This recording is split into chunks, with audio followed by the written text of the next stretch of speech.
शुभं करोति कल्याणम् आरोग्यं धनसम्पदा शत्रुबुद्धिविनाशाय दीपज्योति नमोऽस्तु ते। दिव्यादिव्यारे दीपत्कार कानी कुंडलमोतीहार दिव्यालापाहून नमस्कार तिळाचे तेल कापसाची वात दिवा तेवे देवा पाशी। 10th ग्रेड उसने पास किया है। सबने 80%, 85, 90% लाए हैं। गुजराती मीडियम में पढ़ के अपनी मातृभाषा में पढ़ के इतने परसेंटेज लाए हैं। कोई ट्यूशन भी नहीं, कोई एक्स्ट्रा कोचिंग ट्यूशन कुछ भी नहीं। उसकी स्कूल की जो प्रिंसिपल है नंदा मैम, उसकी सब मेहनत से, नंदा मैम, हाँ, उसकी सब ये मेहनत है। और ये बच्ची है वो पूरी भगवत गीता की चैंटिंग जानती है, पूरी भगवत गीता की, और बहुत सारे अध्याय उसको कंठस्थ है, बाय हार्ट है। 3rd चैप्टर कंठस्थ है, 4th चैप्टर कंठस्थ है, 12, 15, 9, 7, 13, हाँ, ये सब एक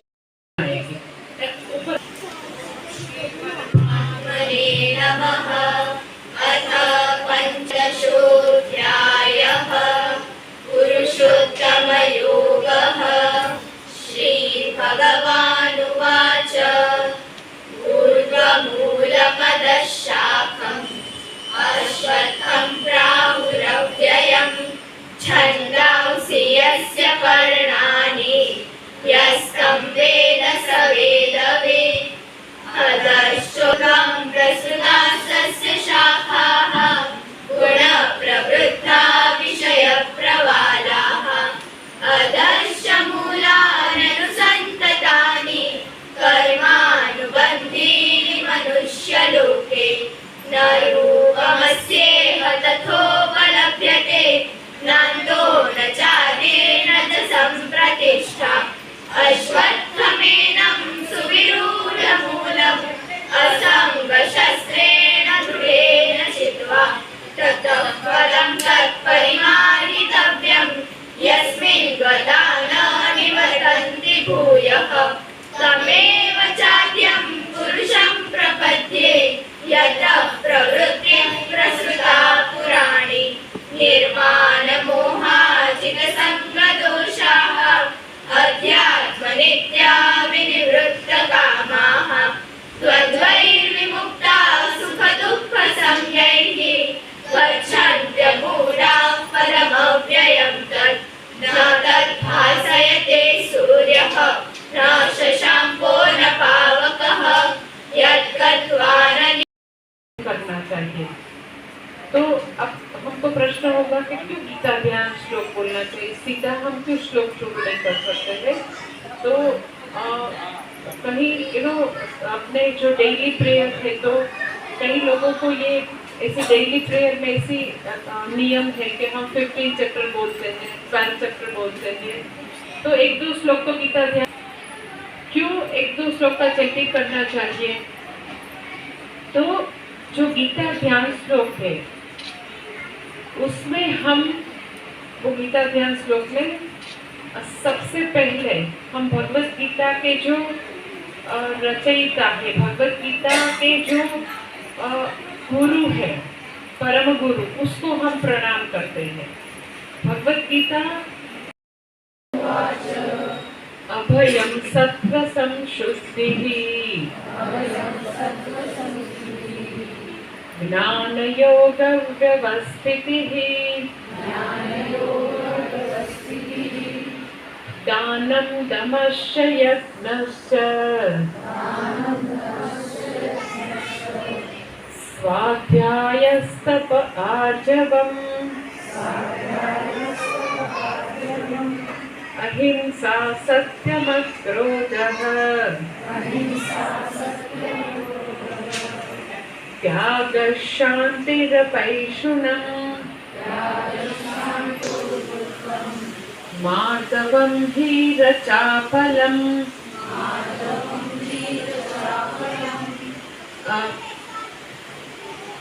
जब प्रवचन पूरा होगा तो सब खाना खाएंगे ना, तो सबकी दया भूतेष्वलोलुप्त्वम् मार्दवं हीरचापलम् तेजः क्षमा श्रुति शौचम् अद्रोहो नातिमानिता भवन्ति सम्पदं दैवीम् अभिजातस्य भारत। ओके, ये 3 श्लोक तरीके से उसका डिस्क्रिप्शन दिया। अब पहले ये देखें कि दैवी संपत्ति क्या है सबसे पहले, फिर हम पहले से शुरू करेंगे। पहले है अभयम, देन सत्व संशुद्धि, ऐसे हम शुरू करेंगे। तो सबसे पहले ये देखें हम देवी संपत्ति, तो उसमें शब्द है संपत्ति। तो संपत्ति या संपत्ति शब्द गुजराती में भी है, हिंदी में भी है, संस्कृत में भी है। संपत्ति शब्द संपत्ति, वेल्थ। तो हमको हमारे मन में जब भी संपत्ति या वेल्थ शब्द आता है उसके साथ स्फुरण क्या होता है, याद क्या आता है? धन दौलत याद आती है, हाँ? बैंक बैलेंस याद आता है, कितने शेयर स्टॉक है वो याद आता है, कितनी कहाँ प्रॉपर्टी है वो याद आता है, कितने रियल डायमंड है, तनिष्क से लिए है, यहाँ से लिए है, वो सब याद आता है। जैसे संपत्ति शब्द से सीधा कनेक्शन या स्फुरण वही होता है। तो शास्त्र में संपत्ति शब्द वेल्थ, ये जब जो चीज हम सब जानते हैं उसको भौतिक श्री बोलते हैं। भौतिक श्री, नो डाउट संपत्ति है, श्री है, लक्ष्मी है, नो डाउट है, पर उसके लिए शास्त्र का नाम है भौतिक संपत्ति, भौतिक श्री। वर्ल्डली वेल्थ, दुनियावी संपत्ति है, उसको बोलते हैं। और एक दूसरी भी श्री है, दूसरी भी संपत्ति है, उसको बोलते हैं आध्यात्मिक श्री। ये भौतिक है तो दूसरी है आध्यात्मिक श्री, या उसको दूसरा नाम है दैवी संपत्ति, दैवी श्री। तो आज तक हम भौतिक श्री के पीछे ही थे आज तक, और हमको लगता है कि ये सब दैवी संपत्ति, ये आध्यात्मिक श्री वो खरीद सकते हैं, अपार्टमेंट खरीद सकते हैं, उसको क्या करें? भौतिक श्री है, खरीद सकते हैं।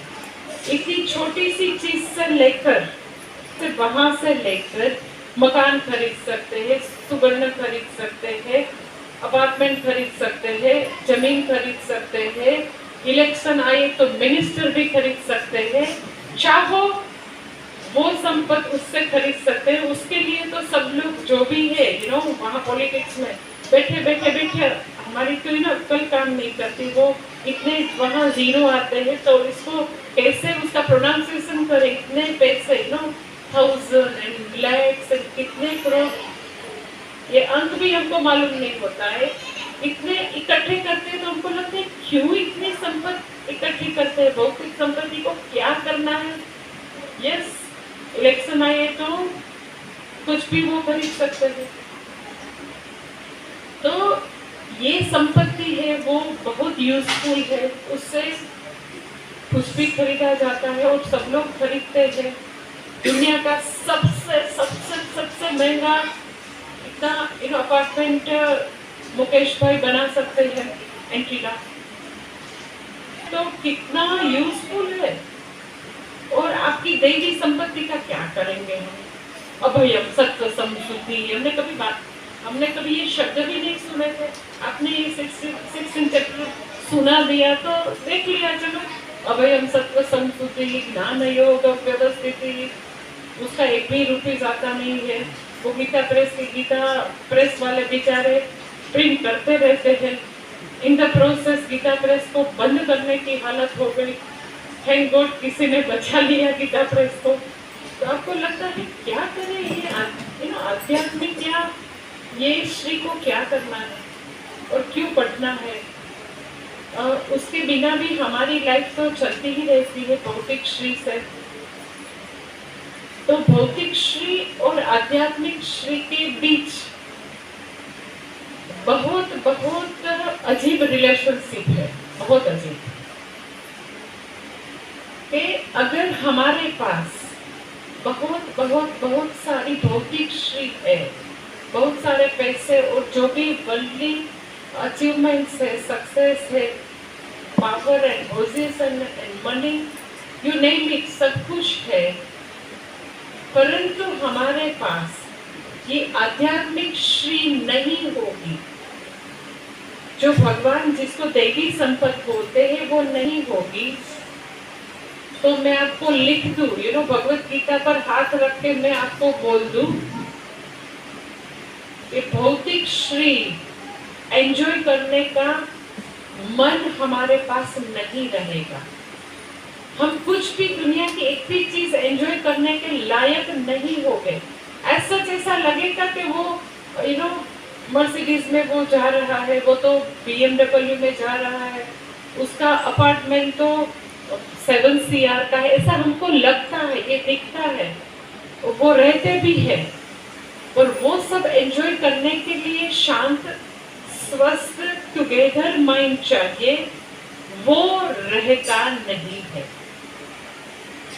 भौतिक संपत्ति अकेली होने से दैवी संपत्ति का एक भी अंश उसमें नहीं, जीरो ही है, यूजलेस, क्या करें?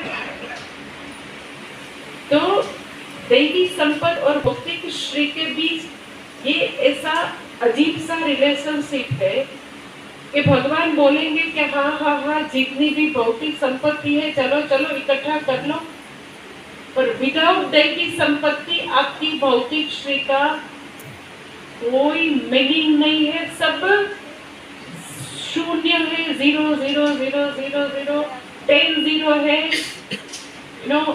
किसी के पास 2 0 है, मुकेश अंबानी के पास 1000 0 है, तो 0 तो 0। अगर उसके पास दैवी संपत्ति नहीं है तो सब 0 ही वाले हैं। तो हमारे इतने thousands years के पहले ऋषि मुनि ने कहा है कि हम हमारे मनुष्य जीवन में अर्थोपार्जन सब वर्ल्डली सक्सेस के लिए प्रयत्न करना ही चाहिए। वो नेम एंड फेम लाइफ में एकदम उसकी जरूरत है। भगवान जो रहते थे वो पूरी द्वारिका सुवर्ण की थी। अर्जुन भी वो जमाने का सेलिब्रिटी था, उसके पास भी बहुत सारी धन संपत्ति थी, पर वो सब धन संपत्ति के पहले उसके पास दैवी संपत्ति थी। इसीलिए भगवान ने 105 ऐसे सब थे, 100 कौरवास, ये वृंदा जी ने ये विषय उसके लिए पसंद किया कि ओके, लाइफ में बहुत सारी भौतिक श्री के लिए तो हम बहुत सारा समय व्यतीत करते हैं। In other word you can say अर्थ काम में तो बहुत सारा पुरुषार्थ किया। चतुर्विध पुरुषार्थ में धर्म अर्थ काम मोक्ष 4 पुरुषार्थ है, पर हमने तो अर्थ और काम या भौतिक श्री में ही बहुत सारा समय गवा दिया।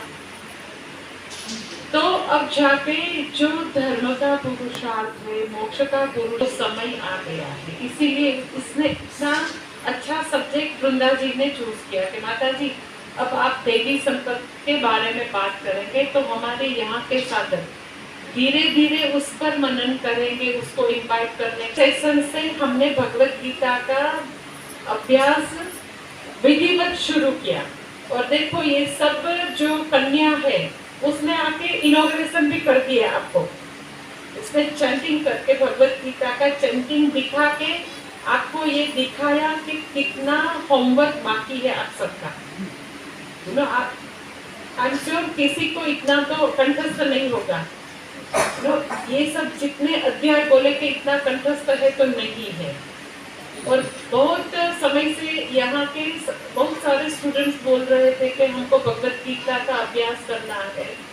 तो देखो ऐसे ही हम ये जो हमारे बाल विहार के ये सब बच्चे हैं, ये और बहुत सारे बच्चे आए थे, तो आज ऐसे ही कन्या के हाथ आपकी भगवत गीता पढ़ने का इतना अच्छा उद्घाटन भी हो गया। और ये सब ने आपको रोल मॉडल से दिखा दिया कि ऐसे भगवत गीता अपने घर में अपने बच्चों तक ऐसे आनी चाहिए। सो यहाँ जो भी बैठे हैं पेरेंट्स, दादा दादी, सबको मैं ये अपील करती हूँ कि अगर आपको अपने एरिया में ऐसे हमारे जो बाल विहार मुलुंड में चल रहे हैं ऐसे अगर स्टार्ट करना है, तो ये जो नंदा बहन है जो स्कूल की प्रिंसिपल है और जो भी हमारे वहाँ के टीचर है वो आप सबको हेल्प करेंगे। पर कोई लीडर होके ये अगर शुरू करे लोनावाला की चिल्ड्रन के लिए, तो एकेडमिक ईयर जब शुरू होता है तब हमेशा बच्चे बिगिनिंग में आते हैं, एग्जाम आती है तब नहीं आते हैं। तो this is good time to start your Bal Vihar also. तो जिसको भी ऐसा है कि यह हम शुरू कर सकते हैं, तो वी कैन ट्रेन तो संशुद्धि। देन थर्ड इज ज्ञान योग व्यवस्थिति ही, मीन्स ज्ञान एंड कर्म योग दोनों में व्यवस्थिति मीन्स निष्ठा। अभयम सत्व संशुद्धि ज्ञान योग व्यवस्थिति ही। देन फोर्थ इज दानम दमः, दानम दमस्य यज्ञस्य स्वाध्यायस्तप आर्जवम। सो फर्स्ट पहले श्लोक में कितनी दैवी संपत्ति आ गई? 9। ओके, तो आप समझ सकते हैं कि ये 9 वैल्यूज है, वो मैं 1 आवर में कवर नहीं कर सकती हूँ। तो ये जो हमारा स्वाध्याय है, हमारा जो स्टडी है, वो आपको अगर कंटिन्यू करना है तो जब भी मैं आऊँ तो आपको ये मालूम होना चाहिए कि भगवत गीता का अध्ययन हमारा कंटिन्यू है। नो डाउट ये दैवी संपत्ति सब्जेक्ट रखा, but that time also I was very much clear कि ये अध्ययन हमारा ऐसे कंटिन्यू रहेगा। जब तक दैवी संपत्ति चलती है तो हमेशा ये टॉपिक रहेगा। तो एवरी टाइम एक एक वैल्यू हमारी रहेगी। तो सबसे पहले हम देखेंगे अभयता। अभयता मीन्स लाइफ में भय दूर हो जाना, भय राहित्य की स्थिति प्राप्त करना। तो अब हमको ये सवाल होता है कि कहाँ कहाँ से हमको भय लगता है? ऐसी कौन सी चीज है जहाँ से भय लगता है? तो मैं उसका ऐसा रिप्लाई दूंगी कि ऐसी बहुत कम चीज है जिससे भय नहीं है। बहुत सारे भय के स्थान है, बहुत सारे। तो एक वैराग्य शतक करके एक 100 वर्ष की एक बुक है, भर्तृहरि महाराज ने लिखी है। उसने ऐसे 100 श्लोक की 3 ऐसी बुक लिखी है। भोगे रोग भयम। भोग मीन्स बहुत सारे भोग, बहुत सारा बाहर का खाना खाते हैं, बहुत सारे ऐसी चीज है कि टीवी देखते रहते हैं, स्क्रीन के सामने ही रहते हैं, आंख के भोग, जीभ के भोग, कान के भोग, अलग अलग इंद्रिय के अलग अलग भोग हैं। तो भोग में रत रहने वाले को भोगे रोग भयम। बच्चे अगर बहुत स्क्रीन के सामने है तो इनवेरिएबली आप बोलते हैं, अरे तुम्हारी आंख वीक हो जाएगी, स्पेक्स आ जाएंगे, नंबर बढ़ जाएंगे, क्या करता है? भोगे रोग भयम। फिर बोलते हैं कुले च्युति भयम, कि अगर बहुत कूलिंग उसका कूल है, बहुत ऐसे कूल है कि जहाँ उसकी ख्याति बहुत है, प्रतिष्ठा बहुत है, तो इनवेरिएबली उसको लगता है कि देखो हमारे हमारे परिवार की कितनी ख्याति है, आप ऐसा काम करेंगे तो हमको समाज में लोग क्या बोलेंगे कि उसके पूर्वज कितने महान थे और तुम क्या काम करते हो। तो प्रतिष्ठा है तो वहाँ च्युति का भय है। फिर वित्तेन नृपालाद भयम, अगर बहुत सारा वित्त है, पैसा है, तो वो पैसे वाले को हमेशा इनकम टैक्स वाले का हमेशा भय रहता है। एक somebody was telling me, जितने जितने भय है इतना इतना स्ट्रेस रहेगा, इतनी इनसिक्योरिटी रहेगी, इतना लाइफ में इतनी चिंता रहेगी। तो अगर मुझे आध्यात्मिक उन्नति के मार्ग पर चलना है तो सबसे पहले अभयत्व तो प्राप्त करना है। तो कैसे प्राप्त करें? तो मैं आपको उसका एक सिंपल छोटा सा एक सेंटेंस उसके लिए दे दूं कि कैसे अभयत्व प्राप्त करें। कि हमारी लाइफ के सभी पहलू में अगर ईश्वर को हम पिरो सके, ईश्वर को ला सके, तो भय दिन प्रतिदिन कम होगा। तो वाक्य ये है, मोर एंड मोर ईश्वरा, लेस एंड लेस फियर। उससे मैं उल्टा सेंटेंस आपको बोलूं कि अगर बहुत भय है, बहुत स्ट्रेस रहता है, बहुत चिंता रहती है, उसका मतलब ऐसा है, मोर and more fear, less and less भगवान। समझते हो? मोर एंड मोर फियर को दूसरा अभी एक उसके लिए शब्द देती हूँ। फियर है वो मेरा अपना प्रोजेक्शन है, that is more and more अहंकार, more and more I, less and less ईश्वर। हाँ, जो हम अपने आप में कंट्रोल करने की कोशिश करते हैं, अपनी हेल्थ, अपना लुक, अपने बच्चे की लाइफ, अपने बच्चे की जो भी है तकलीफ, सभी सिचुएशन को कंट्रोल करने की कोशिश करते हैं, नहीं हो सकता है। सो वरी है, फियर है, भय है, इसके लिए है।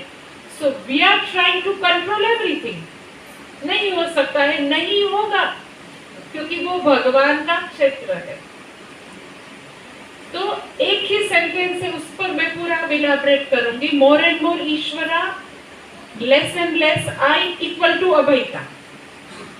मोर एंड मोर ईश्वरा, लेस एंड लेस आई, अहंकार, ego, then only you can achieve अभयत्व। More and more ईश्वरा means what? तो अभी इतना तो आपको समझ में आ गया होगा कि फियर है, बहुत स्ट्रेस है, बहुत चिंता रहती है ऑल द टाइम। अभी एक ऐसा शब्द लोग बहुत बोलते हैं, ओवर थिंकिंग, बहुत ज्यादा इतना थिंकिंग चलता रहता है। ओवर थिंकिंग और दूसरा कुछ शब्द यूज करते हैं, ओवर थिंकिंग और क्या बोलते हैं, बहुत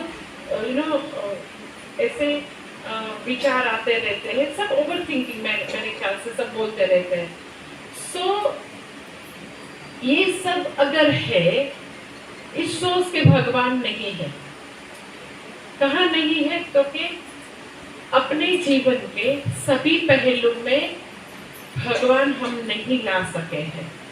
भगवान वहां ही वो मूर्ति में कैद करके रखे हैं। अपने जीवन में भगवान का प्रवेश नहीं है।